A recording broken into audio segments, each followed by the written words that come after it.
श्रीगुरुभ्यो नमः हरिः ओम्। नारायणं नमस्कृत्य नरं चैव नरोत्तमं देवीं सरस्वतीं व्यासं ततो जयमुदीरयेत्। श्रीगुरुभ्यो नमः हरिः ओम्। ஸ்ரீமத்பாகவதம் மகாபுராணம் சுக்ரதால் அப்படிங்கிற க்ஷேத்திரத்திலே சுகர் என்று சொல்லக்கூடியதான பரபிரம்ம ரிஷி வேதவியாசருடைய புத்திரன் சாட்சாத் சிவபெருமானே சுகராக அவதாரம் பண்ணியிருந்தார். அவர் இந்த ஸ்ரீமத் பாகவதத்தை சப்தாக கிரமத்திலே அகண்டமா சொல்லிட்டு இருந்தார். அங்கிருந்து கேட்ட சூத பௌராணிகர் பின்னாளிலே சௌனகாதி மகரிஷிகளுக்கு நைமிஷாரண்யத்திலே சொல்லிட்டு இருக்கார். அப்படி அவர் அங்க சொன்னதே வழி வழியா பரம்பரையா வந்த குரு பரம்பரையின் மூலமாக அடியேன் அடைந்து உங்களுக்கு சொல்லிட்டு இருக்கேன். கிருஷ்ணாவதாரம், கிருஷ்ணலீலை, பகவான் இப்போ கொஞ்சம் பெரியவன் ஆயிட்டான். யமுனா நதியிலே, யமுனை நதி கரையில கன்றுகளை வைத்துக் கொண்டு பசுக்களை வைத்துக் கொண்டு திவ்யமா தன்னுடைய லீலாவத்து கைவல்யம்ங்கிறதான நாடகத்தை நடத்திட்டு இருக்கான். அண்ணன் பலராமனும் கோபர்களும் உடனிருக்கா. யமுனா நதி தீரத்திலே போயிட்டு இருக்கிற போது ஒரு கோபன் சொன்னான், கிருஷ்ணா, இது காளிகா காட், காளிங்கன் காட். இங்கே ஒரு மடு இருக்கு. அந்த தீர்த்த மடுவிலே காளிங்கன் அப்படிங்கிறதான கொடிய சர்ப்பம் வசிக்கிறார். அவனுக்கு 100 தலை, ஆயிரக்கணக்கான மனைவிகள், எல்லாம் சர்ப்பங்கள், கொடிய விஷம் உள்ளவன். அவனுடைய விஷம் கக்கி கக்கி அந்த மடுவே விஷஜலமா இருக்கு. அந்த காத்து பட்டா மூர்ச்சை ஆயிடும். தண்ணிய கையில எடுத்தா மரணம் வரும். அந்த பக்கம் போக வேண்டாம்னா சில கோபர்கள் அதுக்குள்ள அவசரமா போய் அந்த மூச்சு காத்து பட்டு மயங்கி விழுந்துட்டா. கிருஷ்ணன் தன்னுடைய திவ்ய திருஷ்டியினாலே அவர்களை எல்லாம் எழுப்பினான். அங்கே ஒரு கடம்ப மரம் இப்பவும் இருக்கு. மதுரா போய் அங்கிருந்து பிருந்தாவனம் போய் பிருந்தாவனத்திலே யமுனா நதிக்கரையை நோக்கி சொல்லணும்னா கேசி காட் ரூட்.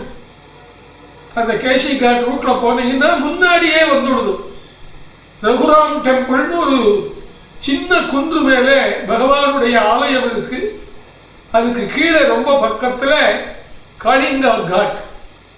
இப்ப நீங்க போய் பார்த்தீங்கன்னா ஏதோ ஒரு பார்க் மாதிரி இவாளையே டிசைன் பண்ணி கட்டின மாதிரி இருக்கும். ஆனா ஒரே சாட்சி, அந்த கடம்ப மரம் இன்னும் அப்படியே 5000 வருஷமா இருந்துட்டு இருக்கு. மிகப்பெரிய மடு. இப்ப ஊர் பெருசாயிட்டதுனால குளத்தை சின்னது பண்ணி கட்டி வச்சிருக்கா. உள்ள தண்ணீர் கிடையாது, நல்லா பளிச்சுன்னு இருக்கும். கோத்திங்க காட்டம் ரொம்ப ஜாஸ்தி.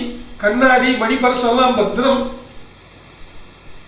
நிறைய யாத்திரிகள் வர்றா, பார்க்கறா, போட்டோ எடுத்துக்கிறா.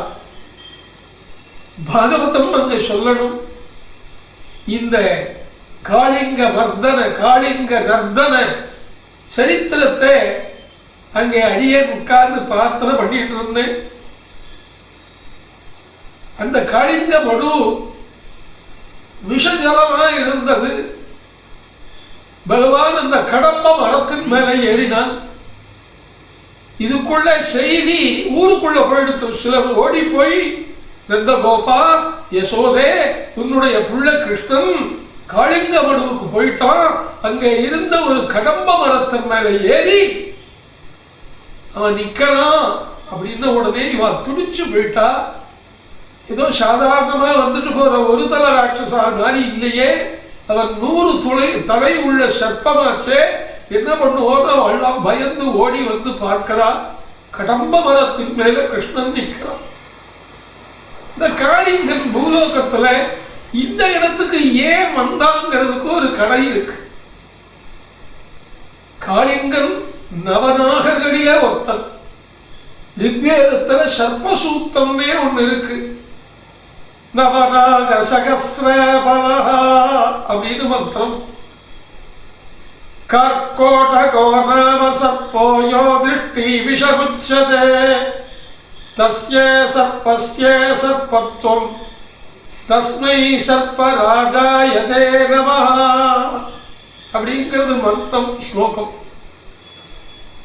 அடியேன் பூர்வாசிரமத்திலே சந்தான பாக்கியம் இல்லாத துன்பப்பட்ட போது என்னுடைய குரு நரசிம்ம தீர்த்தம் ஸ்ரீ ஸ்ரீ விஞ்ஞானநிதி தீர்த்த சத்குரு சுவாமிகள் எனக்கு கேது மந்திரத்தை உபாசனை பண்ணி, சர்ப்ப மந்திரங்களை உபாசனை பண்ணி, நீ இதை உபாசனை பண்ணு, புத்திரநாக தோஷம் நிவர்த்தி ஆகி உனக்கு குழந்தை பிறக்கும்னு வரம் தந்தார். அடியேன் 1,00,000 ஜபம் பண்ணினேன். சர்ப்பங்கள் வசியமாயிற்று. அபிராமியே வந்து மகளா பிறந்தார். சக்தி இருக்கு மந்திரங்களுக்கு. வேதங்களையே சொல்லப்பட்டிருக்கு சர்ப்பசூக்தம். நாகபஞ்சமி நாக சதுர்த்தி விரதம் பண்றோம் இல்லையா? நம்ம தமிழ்நாட்டில் எங்க பார்த்தாலும் விநாயகர் கோவில் ஒரு ஆலமரம் அரசமரத்தடியில இருந்தா விநாயகருக்கு 2 பக்கமும் 2 சர்ப்பம் அடிச்சு வச்சிருக்கு. பெருமாள் கோவில்ல ஸ்தல விருட்சத்துக்கு கீழே சர்ப்பம் வச்சிருக்கு. சிவாலயங்கள்ல பார்க்கலாம், சக்தி ஆலயங்கள்ல பார்க்கலாம். பாம்பு இல்லாம கதை இல்லை, மான் இல்லாம கதை இல்லை, நாரதர் இல்லாம கதை இல்லை. இந்த 3ம் எல்லா புராணத்திலையும் ஒரு டச் இருக்கும். நாரதர் வராம ஒரு புராணம் நடந்ததில்லை. அதே மாதிரிதான் மான். அந்த மான் இல்லாம கதை இல்லை. ஜடபரதனுடைய உபாக்கியானம். மாரீச்ச மாயமான் ராமாயணம்.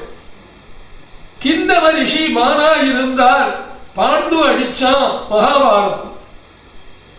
9 நாகங்களை சிவபெருமான் தரிச்சென்றிருக்கார். வேறு ஒரு 9 நாகங்களை ஆஞ்சநேயர் தரிச்சென்றிருக்கார். பகவான் ஆதிசேஷன் மேலேயே படுத்துருக்கான். விநாயகர் இடுப்புல ஒரு நாகத்தை அரஞானா வச்சுருக்கார். சுப்பிரமணியனுடைய படத்துக்கு கீழே சுப்பிரமணிய புஜங்கம்னே சங்கராச்சாரியால் பாடியிருக்கா. அது ஒரு மயில் வந்து அந்த சர்ப்பத்து மேல நிக்கிற மாதிரி போட்டோஸ் பார்த்துருக்கலாம். இப்படி சர்ப்பம் இல்லாம நம்ம சனாதன தர்மத்துல ஒரு வழிபாடும் இல்லை. சர்ப்ப சம்பந்தம் இருந்துட்டே இருக்கு. ரொம்ப முக்கியமான விஷயம். இந்த நாகலோகத்துல ஒரு கான்ட்ராக்ட். கஷ்யபருடைய வினதா என்கிற மனைவியரிடத்திலே பிறந்தவர்கள் பட்சிகள். கத்ரு என்ற மனைவியரிடத்திலே பிறந்தவர்கள் எல்லாம் பாம்புகள், சர்ப்பங்கள், நாகங்கள். பாம்பு வேற, சர்ப்பம் வேற, நாகம் வேற. நம்ம எல்லாத்துக்கும் ஒன்னையே யூஸ் பண்ணிட்டு இருக்கோம். சாஸ்திரத்துல அப்படி கிடையாது. 1 தலை, 2 தலை, 5 தலை, 7 தலை, 9 தலை, 10, 100, 1000. ஆதிசேஷனுக்கு ஆயிரக்கணக்கான பதாள மூலபு விசேஷதனம் பவந்தம் லோலைக குண்டல விராஜித சகஸ்ர சீர்ஷம் அப்படின்னு ஸ்ரீமத் நாராயணிய ஸ்லோகம். காளிங்க நர்த்தனத்தை பாடாதவாளே இல்லை. ஸ்ரீமத் பாகவதத்தையே தான் நாராயணியம்னு குருவாயூரப்பனுடைய க்ஷேத்திரத்திலே நாராயண பட்டத்திரி எழுதினார். இந்த காளிங்க நர்த்தனத்தை எழுதுற போது அந்த தசகம் முழுவதும் ஒரு பாம்பு டான்ஸ் ஆடுற விதத்திலேயே எழுதியிருக்க. கதைக்கு வருவோம். இந்த கருடன் முதலானவர்கள் எல்லாம் பக்ஷபாதி, அதாவது மாமிசம் சாப்பிடுறதா கருடன். சில சர்ப்பங்களையே சாப்பிடும். நீங்க அந்த நெட்ல பார்க்கலாம், கூகுள் சர்ச் பண்ணா ஸ்னேக் போட்டீங்கன்னா எல்லாம் நிறைய வீடியோஸ் இருக்கு. டிஸ்கவரி சேனல்ல காட்டலாம். ராஜநாகம் சாப்பிடணும். பாம்பையே தான் சாப்பிடும், எல்லாத்தையும் சாப்பிடும்.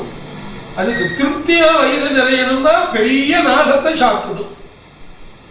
இதெல்லாம் நம்ம பார்க்கிறோம். இப்ப கூட அது பிரத்யட்சமா இருக்கு. கருடனுக்கு ஆகாரம் சர்ப்பங்கள்.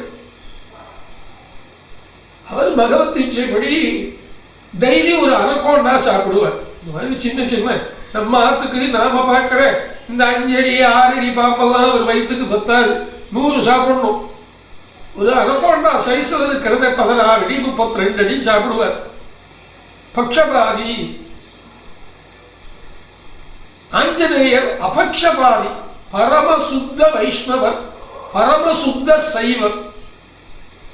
இலை தலைகளையும் காய்கறிகளையும் உண்டவர் ஆஞ்சநேயர். அதனால கருடனை விட பல மடங்கு உசந்தவர் ஆஞ்சநேயர். கருடன் அப்படி தனக்கு தினமும் பலி வைக்கணும். நான் மற்ற சர்ப்பங்களை சாப்பிட மாட்டேன், உங்கள நீங்களே ஒரு ஒப்பந்தம் போட்டு தினம் ஒரு 2 சர்ப்பத்தை என்னுடைய பலிபீடத்துல கொண்டு வந்து வச்சுட்டா நான் பறந்து வந்து சாப்பிட்டுட்டு போயிடும். ஒரு சமயம் என்னாச்சு, இந்த காளிங்கன் கருடனுக்காக வச்சிருந்த பலியை இவன் சாப்பிட்டுட்டான். சர்ப்பம். நம்ம மனுஷ தர்மத்தை போய் சர்ப்பத்தங்கள்ல பிராணி தர்மங்களை பார்க்கக்கூடாது. தர்மம் பிறவிக்கு ஏற்படமா இருவது. குரங்கு தர்மம் குரங்குக்கு தான். ஒன்னு சொல்றேன், கோச்சிக்காதீங்கோ. மனிதன் குரங்கிலிருந்து பிறந்தவன் அல்ல. குரங்கு குரங்கு தான், மனுஷன் மனுஷன் தான். மனுஷன் சிருஷ்டியிலேயே மனுஷனால்தான் சிருஷ்டிக்கப்பட்டான்னு பாகவதத்துல பிரமாணம் இருக்கு.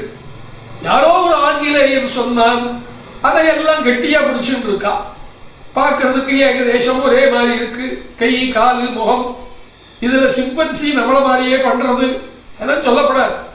குரங்கு குரங்கு தான், மனுஷன் மனுஷன். சரியா? இந்த காளிங்கன் கருடனுடைய பலியை சாப்பிட்டுட்டான். கருடனுக்கு கோபம் வந்தது. கருடன் காளிங்கனை உண்பதற்காக துரத்த ஆரம்பித்தான். ஆனா நவசிரஞ்சீவி சர்ப்பங்களையும் நவசிரஞ்சீவிகள் இருக்கா.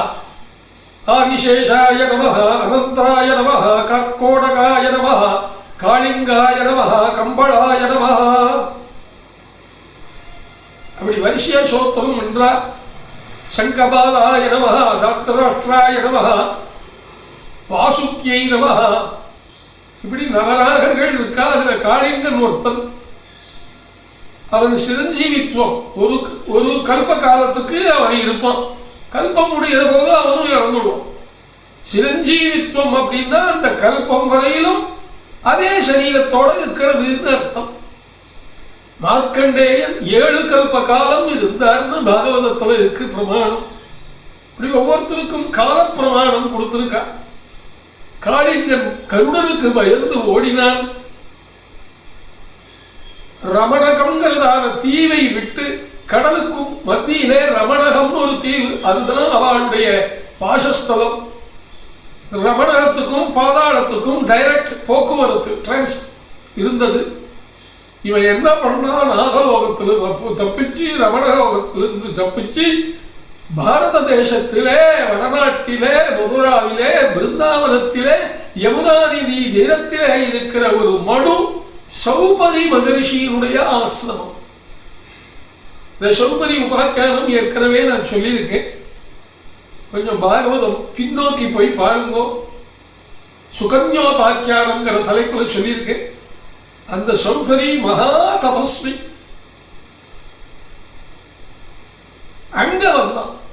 அங்க வந்தா இந்த சௌபரி மகரிஷியினுடைய ஆசிரமத்துக்கு பக்கத்தில் இருக்கிற மடுவுக்கு வந்துட்டா கருடன் இங்க வரமாட்டான் அப்படின்னு ஒரு சம்பிரதாயம் இருந்தது. ஏன்னா ஒரு தடவை கருடனுடைய அட்டகாசம் தாங்காம சௌபரி ரிஷி ஒரு விஷயத்தை சொல்லியிருந்த. என்னன்னு, கருடா நீ என்னுடைய ஆசிரமத்துக்கு பக்கத்துல நீ வந்தனே, ஆனா உன் தலை வெடிக்கட்டும்னு சவிச்சிருந்த. நான் இங்க கண்டிப்பா கருடன் வரமாட்டான். அதனால நாம என்ன பண்ணலாம், சௌபரிய ஆசிரமத்துல போய் அபயம் புகுவோன்னு இங்க இருந்தான். இப்படி வந்து இவன் இருக்கிற காலத்துலதான் கிருஷ்ணன் இங்க வந்துட்டான். இப்போ கிருஷ்ணன் கதம்ப மரத்து மேல நின்று மடுவுக்குள்ள குதிக்கவும் காளிங்கன் தன்னுடைய 100 படங்களை எடுத்துக்கொண்டு மேல ஆர்ப்பரித்துக் கொண்டு வரவும் சரியா இருந்துச்சு. கிருஷ்ணன் காளிங்கனுடைய நடு தலையில குதிச்சான். இன்னொரு தலையால இப்படி கடிக்க வர்ற போது அந்த தலையில குதிச்சான். இப்படி தலைகள் மாறி மாறி மாறி மாறி வருகிற போது காளிங்கன் தன்னுடைய கால் பாதங்களை ஒவ்வொரு தலைக்கும் அவன் ஆத்திட்டு இருந்தான். அடி ஒவ்வொரு சிரசிலும் நாகமாணிக்கங்கள் இருந்தது. ஒண்ணு சிகப்பு, ஒண்ணு பச்சை, ஒண்ணு நீலம். அந்த பிரகாசம் அந்த இடமே ஜாஜ்வல்யமா இருக்கு. பல்லாயிரக்கணக்கான நட்சத்திரங்களினுடைய பிரகாசம் மாதிரி இருக்கு. இவன் காலை வச்சு எடுத்த உடனே ரிஃப்ளெக்ட் ஆகுது. கிருஷ்ணன் அநேக ரூபங்களிலே காட்டப்படுகிறார். கரையில எல்லாரும் இந்த காட்சியை பார்த்து பயந்தவா உண்டு, ஆச்சரியப்பட்டவா உண்டு, என்ன இதுன்னு கேட்டுண்டவா உண்டு, கிருஷ்ணன் யாரோன்னு பார்த்தவா உண்டு, மயங்கி விழுந்தவாளும் உண்டு. கிருஷ்ணன் தலை மாறி மாறி இப்ப வாளால அடிக்கலான்னு வந்தா அந்த வாழை தூக்கி இப்படி பிடிச்சுட்ட. நீங்க காளிங்க நந்தன விக்கிரகத்தை பார்த்தா தெரியும். கிருஷ்ணன் ஒரு பாதத்தை மட்டும் காளிங்கன் தலைமையில வச்சிருப்பார், ஒரு பாதத்தை தூக்கி ஆடின்ற மாதிரி நடராஜர் மாதிரி இருப்பார். கை காளிங்கனுடைய பாதத்தை பிடிச்சிருக்கும். காளிங்க நந்தனம். இதுல தமிழ்நாட்டுல ஊத்துக்காடுன்னு ஒரு கஷேத்திரம் இருக்கு. அந்த ஊர்ல ஊத்துக்காடு வெங்கட சுப்பையர்னு ஒருத்தர் இருந்தார். கண்ணனை தமிழால் 100கணக்கான பாடல்களாலே மகிழ்வித்தவர். கன்னடத்துல இருக்கு, தெலுங்குல இருக்கு. காளிங்க நர்த்தனத்தை பாடாதவாளே இல்லை. ஆடிதனோ ರಂಗ அற்புதದಿಂದಲಿ காளிங்கன பணையலி. கன்னடத்துல பாட்டு இருக்கு. இந்த காளிங்கன் மேல கிருஷ்ணன் நர்த்தனம் ஆட ஆட ஆட ஆட காளிங்கனுடைய கர்வம் பங்கமாக காளிங்கன் தோற்று போய் அவன் மரணித்து விடுவானோன்னு அவனுடைய பத்னிகள் எல்லாம் மேலே எழுந்து வந்து இடுப்புக்கு கீழே பாம்பு சரீரம், மேல தேவதா சரீரத்தோட நமஸ்காரம் பண்ணி எங்களுக்கு மாங்கல்ய பிக்ஷை கொடு கிருஷ்ணா, மாங்கல்ய பிக்ஷையை கொடு அப்படின்னு வேண்ட இந்த ஆயிரக்கணக்கான பெண்களுக்கும் தன்னுடைய வாழ்த்துக்களை சொல்லி காளிங்கனுக்கு புத்திமதி சொல்லி நீ பழையபடி உன்னுடைய ரமணகத்தீவுக்கே நீ போகணும் அப்படின்னு போன்னு சொல்லிவிட்டான். அவ்வளோ பெரிய தீவுல இந்த கதம்ப மரம் மட்டும் எப்படி உயிரோடு இருந்தது, விஷக்காற்று பட்டும் கூடன்னா கருடன் ஒரு காலத்திலே அமிர்த கலசத்தை எடுத்துட்டு போற போது அதுல ஒரே ஒரு துளி இந்த கடம்ப மரத்து மேல பட்டிருந்ததாம். அதனால இந்த கடம்ப மரம் இன்னைக்கும் ஜீவனா இருந்துட்டு இருக்கு. அந்த கடம்ப மரத்து மேல இருந்துதான் காளிங்கன் கிருஷ்ணன் குதிச்சான். இப்படி காளிங்க நர்த்தனம் ஆடினான்.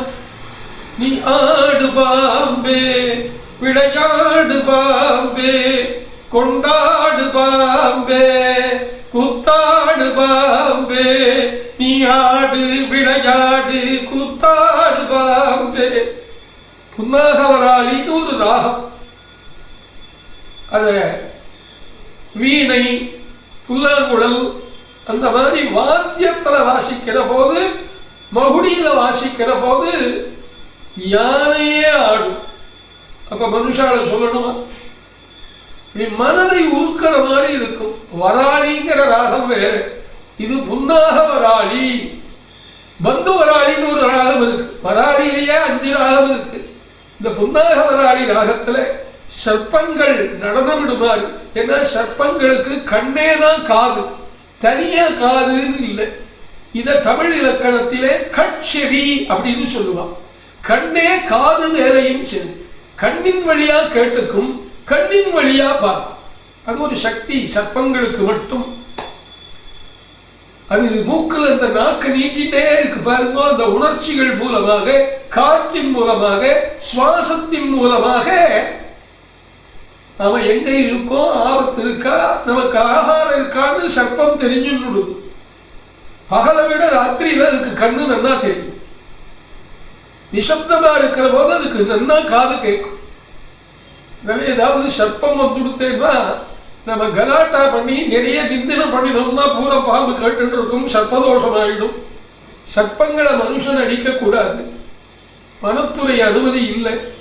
சர்ப்பம் வந்ததுன்னா அதுக்கு உடனே நீங்க ஃபயர் சர்வீஸ் போன் பண்ணீங்கன்னா அவ வந்து பிடிச்சு கொண்டு போய் காட்டில் விட்டுடுவான். சர்ப்பங்களால தான் இந்த எலி தொல்லை இல்லாமல் இருக்கு, வவ்வால்களால தான் எலி தொல்லை சர்ப்ப தொல்லை இல்லாமல் இருக்கு. ஒரு உயிரிலும் ஜீவோ ஜீவஸ்ய ஜீவனம்னு பாகவதம் சொல்றது. ஜீவோ ஜீவஸ்ய ஜீவனம், ஒரு உயிர்களை உண்டு, உயிர்கள்னா அந்த உயிரின் உடம்பை உண்டு இன்னொரு உயிர் உயிர் வாடுகிறதுன்னு பாகவதத்துல சொல்லியிருக்கா. சரி, அப்ப நாங்கள்லாம் அப்படின்னு கேட்கப்படாது.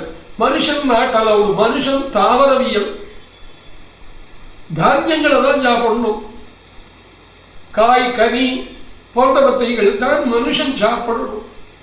ஆதி காலத்திலிருந்து அப்படிதான் இருக்கு. நீங்க வேடர்களுடைய தர்மங்களை எல்லாம் இங்கே டவுனுக்குள்ள கொண்டு வரப்படாது. அவன் மலைவாசி, அவனுக்கு தேனும் திணைமாவும் குகன் மீன் கொடுத்தான்னு ராமாயணம் சொல்றது. உடனே நாம ராமர் படத்து முன்னாடி மீனை நைவேத்தியம் பண்ண முடியுமா? ஆச்சார பிரபவோ தர்மா அப்படி சொல்லியிருக்கா. இந்த காளிங்கன் மேல கிருஷ்ணன் நர்த்தனம் ஆடி காளிங்கனை அடக்கி காளிங்க நர்த்தனம் காளிங்க மர்தனம் பண்ணி காளிங்கனுக்கும் அனுகிரகத்தை பண்ணி அவன் அந்த மடுவை விட்டு அனுப்பினார். அவர் அந்த மடுவில் குதிச்சதுனாலே அந்த தீர்த்தம் எல்லாம் சுத்த ஜலமா. விஷ்ணு போதாதகம் சுபம் விஷ்ணு பாதோதகம் சுபம்னு ஆயிடுத்து.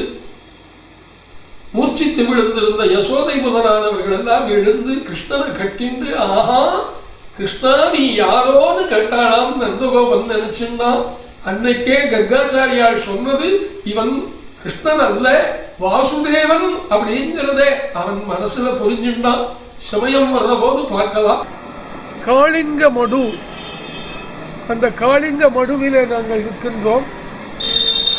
இப்பொழுது நான் அந்த கண்ணன் எந்த மரத்தின் மீது நின்று அந்த மடுவுக்குள் குதித்தானோ அந்த பகுதியிலே இருக்கின்றோம். இது ஒரு மடு. அந்த காலத்திலே இப்போ தண்ணீர் இல்லை. காளிங்க நர்த்தனம் பண்ணின இடம் இது. இது ஒரு பெரிய விஸ்தாரமான மடுவாக இருந்திருக்கிறது. பிருந்தாவனம் என்கிற நகரம் உற்பத்தியான பிறகு சற்று குறுகலாக தெரிகிறது. ஆனால் இந்த ஊர்க்காரர்கள் இந்த இடத்தை தான் அடையாளப்படுத்துகிறார்கள். காளிங்க நர்த்தனம் நடந்த இடம் இந்த மரத்தின் மீது இருந்துதான் காளிங்கன் தலையிலே கிருஷ்ணன் குதித்தான் என்று சொல்லுகிறார்கள். ஆடிதனோர் ரங்கா அற்புததிந்தலி காளிங்கனா பனையலி. காளிங்க நர்த்தனத்தை பாடாத கவிஞர்களே இல்லை. அப்படி அற்புதமாக புன்னாகவராளி ராகத்தில் காளிங்க நர்த்தனத்தை நிறைய பாடியிருக்கார். ஊத்துவக்காடு வெங்கட சுப்பையர் அற்புதமாக பாடியிருக்கார். அப்படிப்பட்ட காளிங்க நர்த்தன மடு, காளிங்க நர்த்தன கிருஷ்ணன் இங்கே நாம தரிசிச்சிருக்கோம். ஸ்ரீ கிருஷ்ணார்ப்பணமஸ்து. இன்னும் நிறைய லீலைகள் இருக்கு. தொடர்ந்து அடுத்த எபிசோடுகள்ல காணலாம்.